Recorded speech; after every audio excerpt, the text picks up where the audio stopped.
сәлеметсіздер ме? Менің каналыма қош келдіңіздер. Бүгін біз сіздермен осындай телефонға арналған сөмке тоқитын боламыз. Яғни сөмке күнделікті серуенге шыққанда кілтіңізді, соткаңызды салып жүруге ыңғайлы. Бұл сөмкені тоқу үшін мен ярнард жіпін пайдаландым. Ол жіптің 50 грамында 169 метр бар. Сөмкеге бір маток жіп кетті. Олай болса бастайық. Ең алдымен 15 ілмек тоқып аламыз. Екіншісі, үшінші, 4, 5, 6, 7, 8, 9, 10, 11, 12, 13, 14, 15. Міне біздің ілмегіміз дайын. Енді бірінші қатарға көтерілу үшін ілмек тоқып аламыз. 2, 3 ілмек тоқыдық. Енді ілмегімізге жібімізді орап алып, мына 4-ші ілмекке тоқитын боламыз. 4-ші ілмекке кіргізіп, жібімізді алып шығамыз. Осылай бізде бірінші ілмек пайда болды. Тағы да жібімізді орап аламыз, келесі ілмекке кіргізіп, жібімізді тартып алып шығамыз. Бұл бағанды қалай тоқимын десеңіздер, мен сіздерге жоғарғы жақта сілтеме қалдырып кетемін. Сол жерден көрулеріңізге болады.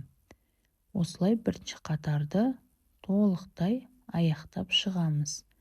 Енді бірінші қатардың ең соңғысына келген кезде осы жерден біз 4 ілмек тоқимыз. Біріншісін тоқыдық, екіншісін тоқимыз,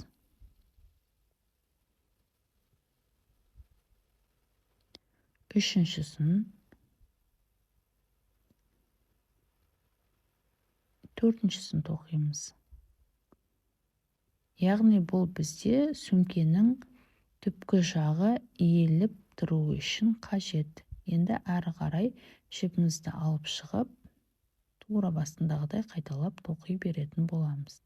Жібімізді ілеміз, ілмектің арасына өткізіп алып шығамыз.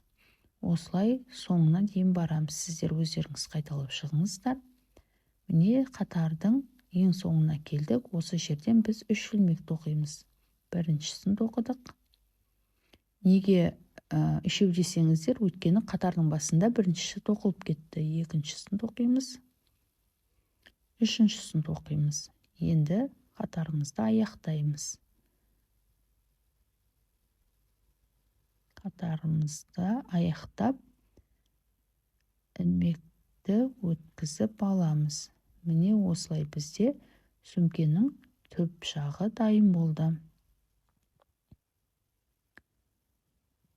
Енді екінші қатарға көтерілу үшін ілмек іліп аламыз. 1, 2, 3, 4.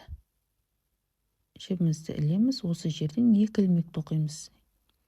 Үшінші бірінші қатардың көтерілуімен кетті.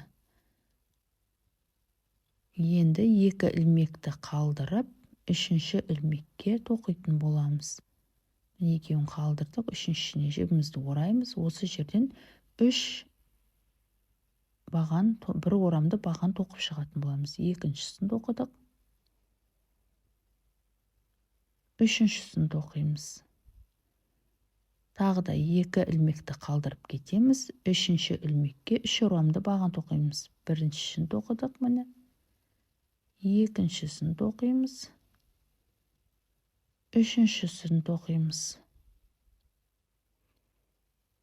Тағы да 2 ілмекті қалдырамыз. Осылай қатардың соңына дейін өздеріңіз тоқып шығыңыздар. Міне ең соңына келдік. Осы жерден бір ілмектен 3 бір орамды бағанды тоқып шығамыз. Екінші қатарымызды аяқтаймыз. Жібімізді шығарып алып, ілеміз.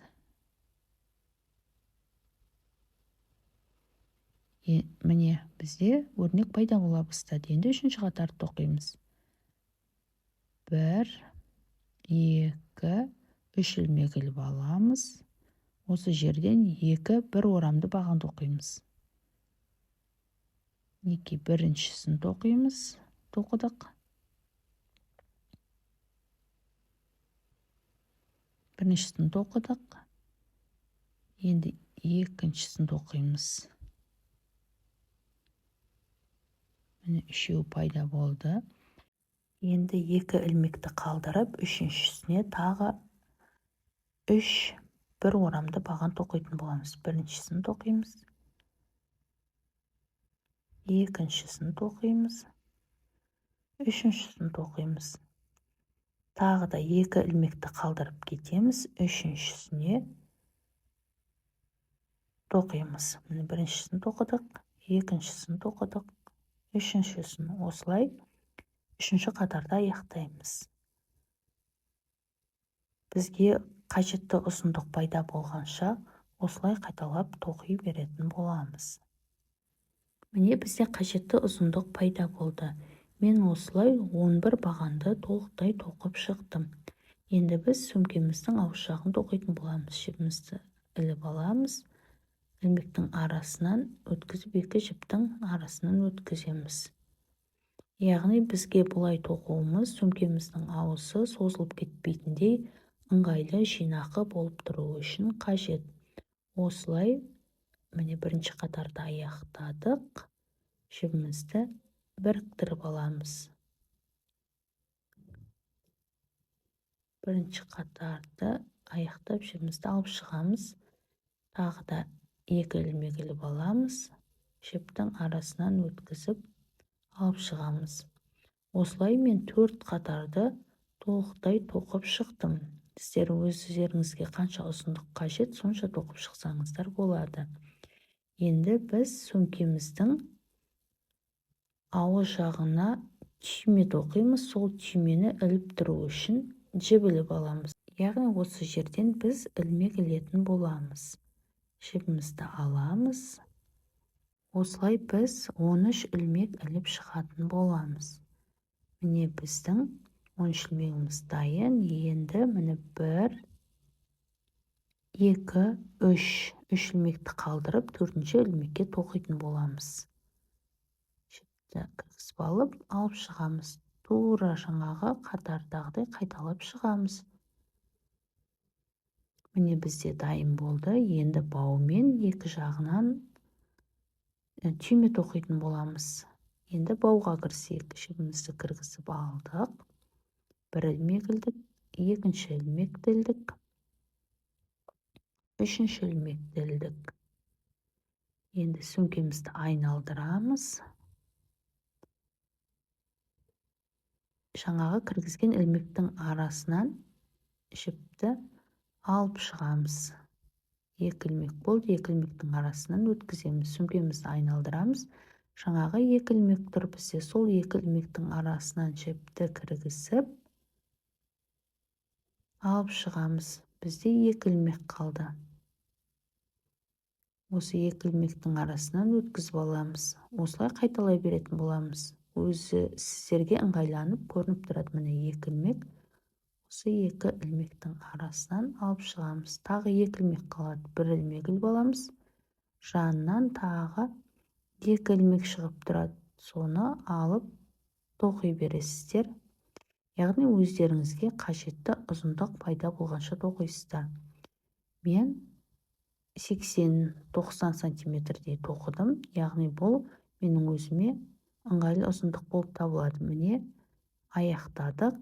Енді осы жерге бекітеміз. Жіпті кіргізіп алдық, алып шығамыз. 2 ілмектің арасынан 1 ілмек қылып өткіземіз.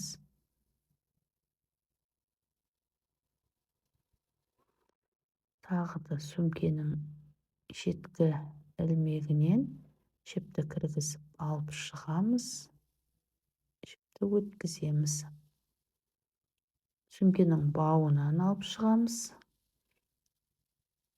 Міне өткіземіз.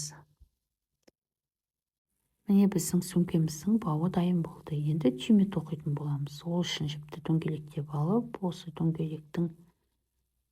дөңгелекті айналдыра отырып, 10 ілмек тоқып шығамыз. Міне біздің 10 ілмегіміз дайын. Жіпті тартып түйіп аламыз. Бірінші қатарды осылай аяқтаймыз. Жібімізді іліп алып шығамыз. Енді осы дөңгелектің арасынан өткізе отырып тағы 15 ілмек іліп шығамыз. Сол кезде бізге түйменің формасы пайда бола бастайды.